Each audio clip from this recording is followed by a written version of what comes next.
monde, j'espère que vous allez bien, moi ça va super. Aujourd'hui on se retrouve pour une petite vidéo spéciale coup de cœur manga de 2021. C'est parti.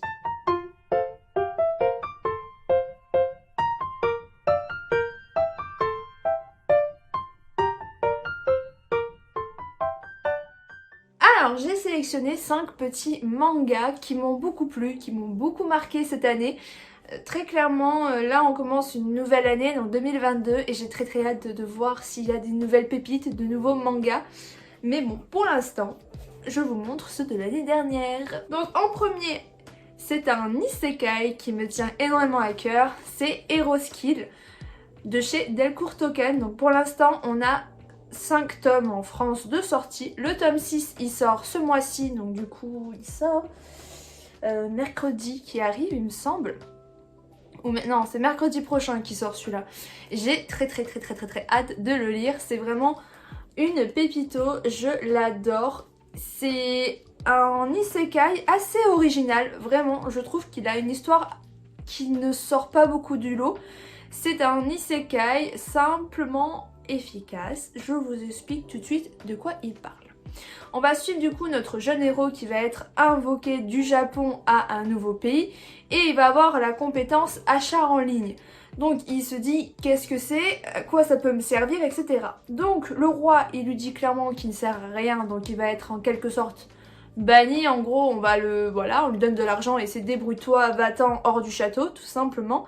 Et il va se rendre compte, et du coup au fil du temps, que sa compétence est très utile parce qu'elle lui permet d'acheter des produits japonais et sa cuisine augmente les stats, augmente les points de compétence des personnes qui vont le manger.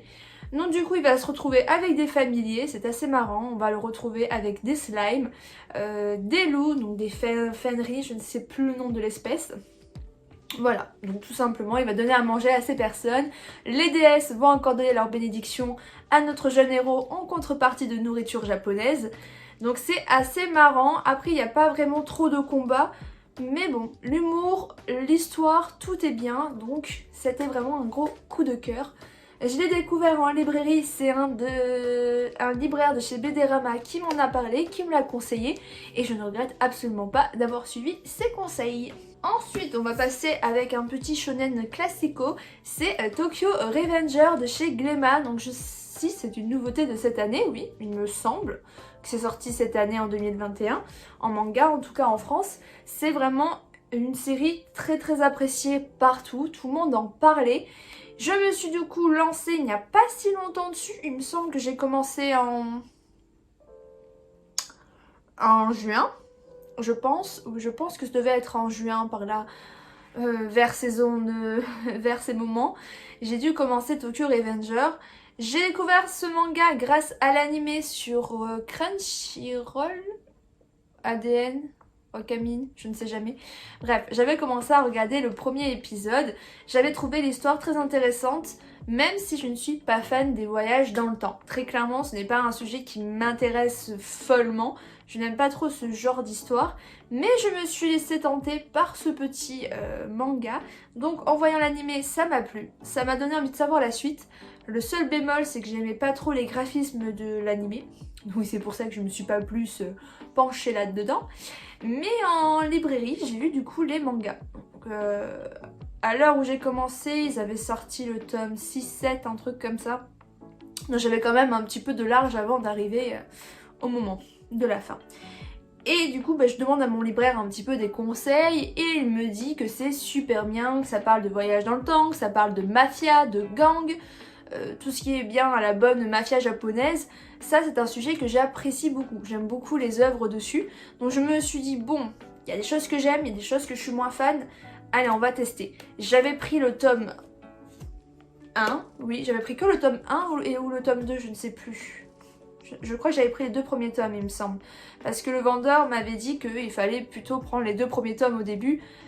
Et il avait tout à fait raison, c'est ça. J'avais lu le premier tome, la fin, et j'étais là, ouf, heureusement que j'ai acheté le 2. Mais à la fin du 2, t'as ce manque où t'es en train de te dire, je veux la suite, je veux la suite. Et ce qui est assez marrant dans cette série, c'est que à chaque fois que je lis un tome de Tokyo Revenger, je dois savoir la suite, mais tellement vite, j'ai envie d'avoir l'autre tome. Et quand tu sais qu'ils mettent 2-3 mois à sortir, t'es là, je veux la suite. Et la suite en plus, le tome, le tome combien? Le tome 16 sort là en janvier, il sort mercredi prochain il me semble, ou ce mercredi, je ne sais jamais au niveau des dates. Mais il sort ce mois-ci, donc j'ai très hâte de savoir la suite. Parce que là on avance vraiment crescendo de plus en plus, c'est vraiment de la bombe atomique, c'est vraiment un pépito de chez Pépito, donc je ne suis absolument pas déçue de ce manga, même si on parle de voyage dans le temps. Donc si vous ne connaissez pas Tokyo Revenger, c'est l'histoire d'un jeune garçon qui a ce don de voyager dans le temps, tout simplement, on ne sait pas trop comment il a ce don. Mais en fait, dès qu'il touche la main du petit frère de sa copine quand il était au collège, il me semble que c'était au collège. Au collège ou au lycée, je ne sais plus. Blablabla. Au collège, voilà. Donc dès qu'il donne la main à cet enfant, eh bien, il retourne dans le passé lorsqu'il était au collège. Et ça, il commence à le découvrir au moment où sa seule petite copine est morte, voilà, dans le présent. Donc il retourne dans le passé et il va tout faire en fait pour essayer de sauver sa petite copine. Et c'est là où il va découvrir que les gangs qu'il connaissait quand il était au collège, le gang qu'il avait rejoint, etc., eh bien étaient responsables de la mort de cette copine. Donc il va essayer vraiment d'arranger les choses, d'empêcher certaines personnes de faire certaines choses. Et vraiment on se lasse pas du tout, donc je le conseille. Ensuite, une super découverte, c'est pas un manga du tout, mais alors pas du tout, qui est sorti en 2021, celui-là je pense pas, je pense qu'il est sorti en 2020. C'est l'Atelier des sorciers. C'est vraiment un manga qui m'a toujours tapé dans l'œil. Voilà, très clairement, quand je me suis bien repris dans les mangas et que je recommençais à en acheter beaucoup, c'est un manga qui me faisait toujours de l'œil. Rien qu'au niveau de sa jaquette, et à chaque fois que je feuilletais, je voyais des dessins, mais des dessins sublimes, et bien j'avais envie de le prendre. Simplement que l'histoire ne me donnait pas envie, on va dire. Voilà quoi, c'était so, on va dire. Et du coup, un jour, je suis tombée sur une offre, il n'y a pas si longtemps du tout que ça, c'était en octobre il me semble. En octobre, novembre, je suis tombée sur une offre sur Vinted, c'était 6 € les 2 premiers tomes. Je me suis dit, allez, j'ai fini une série, je sais plus laquelle, je peux me permettre d'en commencer une nouvelle. Je tombe sur cette offre, ben, j'ai commencé celle-ci. Et maintenant j'ai tous les tomes, ouais, les 9 premiers tomes. Avec le tome 9 collector, vu que je me suis lancée à partir du 9, j'ai acheté le 9 directement en collector. Les autres ils sont en édition normale, ce qui est amplement dommage parce que c'est vrai que l'édition collector est magnifique. Mais quand je vois le prix d'un tome collector qui est plus de 30 €, je fais oui. Donc on va éviter hein, tout simplement de gaspiller tous nos sous. Mais sinon ça vient de chez qui ça? Ça vient de chez Pika et c'est un seinen. Ok, je n'ai jamais su si c'était un seinen ou un shonen. Sinon l'histoire, si vous ne connaissez pas, on va suivre une jeune apprentie sorcière. Bon, plutôt au début c'est une jeune fille basique qui s'appelle Coco, qui travaille avec sa mère et un jour elle va lancer un sort défendu, un sort interdit, qui va faire du coup d'elle une apprentie sorcière et elle va être sous l'aile du coup d'un nouveau... d'un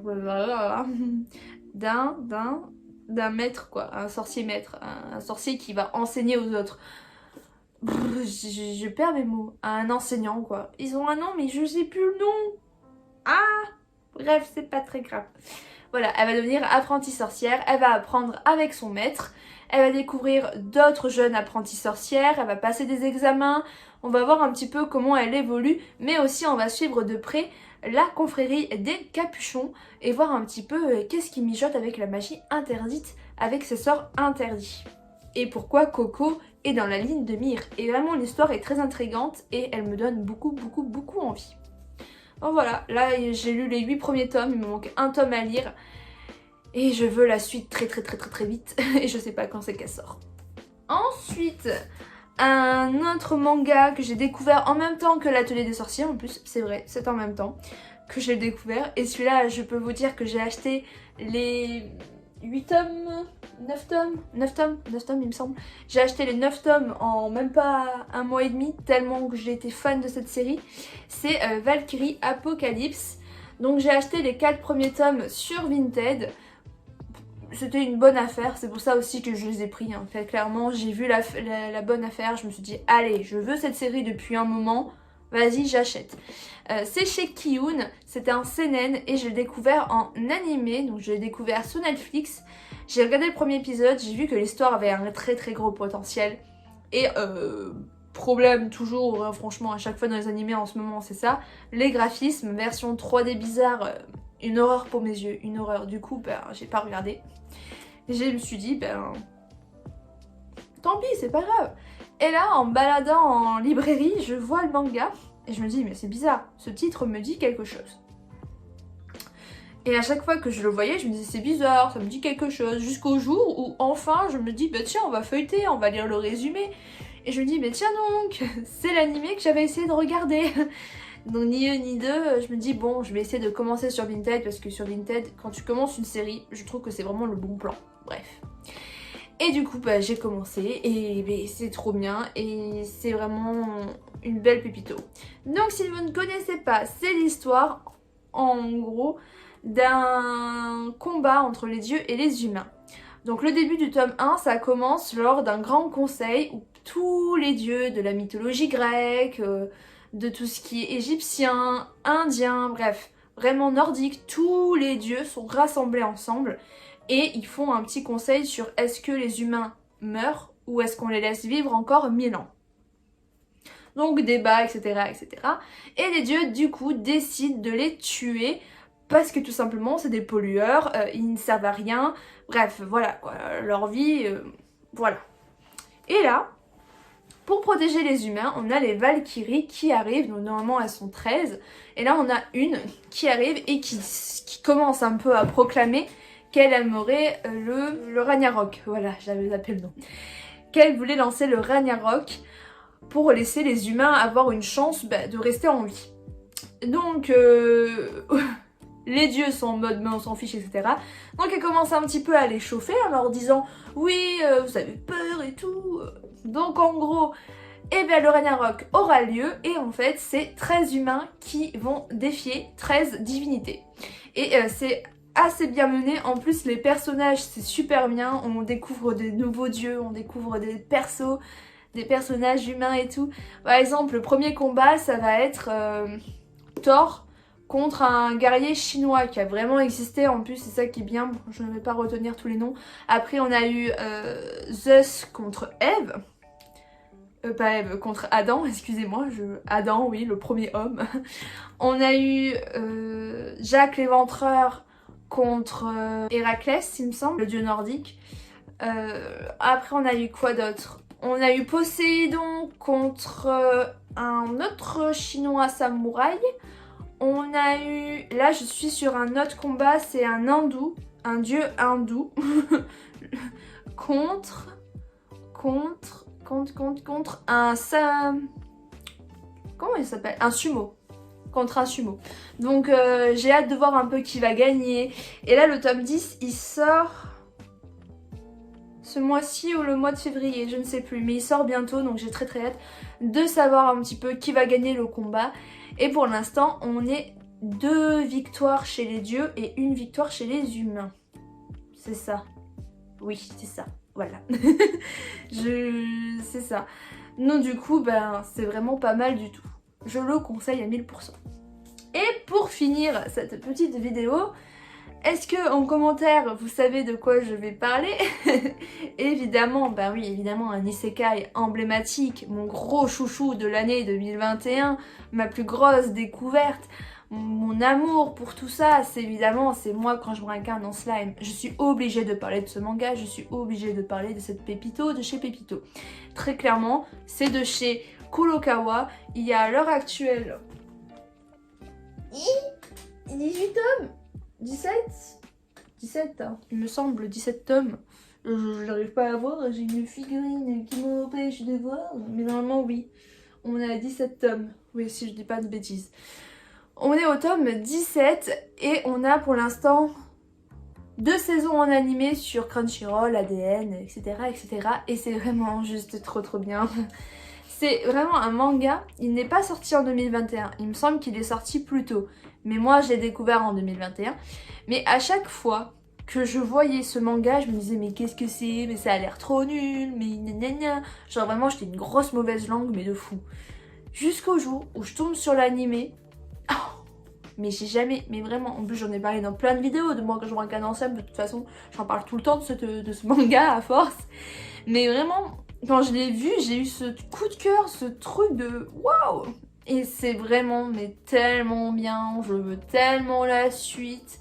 Mais vraiment, je veux la suite tellement que c'est bien amené, c'est drôle, c'est une histoire vraiment iconique pour tout ça, c'est un super bon isekai, c'est mon premier isekai en fait, très clairement, oui. C'est le premier isekai que j'ai lu et que j'ai vu, il me semble. Bah oui, parce qu'après avoir... en fait, c'est pas le premier manga isekai que j'ai eu, mais c'est le premier animé que j'ai vu, et c'est de là où j'ai découvert le isekai, tout simplement. Donc ouais. Bah super, je découvre des choses, à toute réflexion.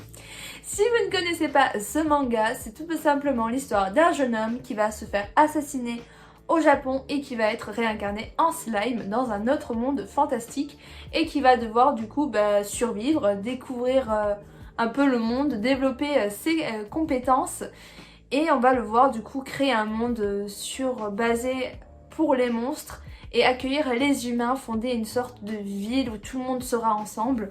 C'est assez mignon, c'est super bien, on le voit bien évoluer, le personnage est super attachant, tout est super mignon, les graphismes, les dessins, c'est juste magnifique. Regardez-moi ce petit slime, ah, en plus il a la petite moustache, j'aime trop. Et je me suis refait l'animé il n'y a pas si longtemps, c'est vraiment trop bien. Donc voilà, j'espère que cette vidéo vous aura plu. Moi j'ai adoré vous montrer mes pépitos de chez Pépito que je surkiffe. Et on se dit à la prochaine pour une autre vidéo. Allez, bye!